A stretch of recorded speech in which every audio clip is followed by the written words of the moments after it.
إهانات ومشادات كلامية أمام الكاميرات. ماذا جرى بين ترامب وزيلينسكي؟ بدأت المواجهة عندما كان الرئيسان يتحدثان أمام وسائل الإعلام، وفجأة تصاعد الحديث بشكل ملحوظ بعد تدخل نائب ترامب جي دي فانس. على إثرها خرج زيلينسكي مطرودا من البيت الأبيض وفقا لتعبير مستشار الأمن القومي الأمريكي. زيلينسكي خلال المواجهة رآه ترامب رجلا غير ممتنا لأمريكا، ويجب عليه أن يقول شكرا أمريكا.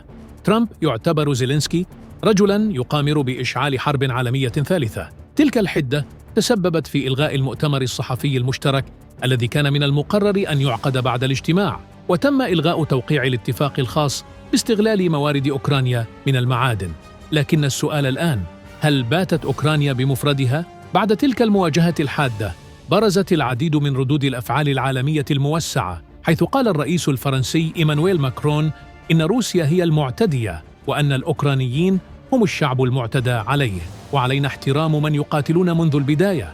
أما رئيس وزراء إسبانيا فقال أيها الأوكرانيون، إسبانيا تقف معكم. وعلى نفس النهج سارت بولندا التي قال رئيس وزرائها دونالد توسك إن الرئيس الأوكراني ومواطنيه ليسوا وحدهم. لكن هل يكفي هذا الدعم الأوروبي لأوكرانيا بدون أمريكا؟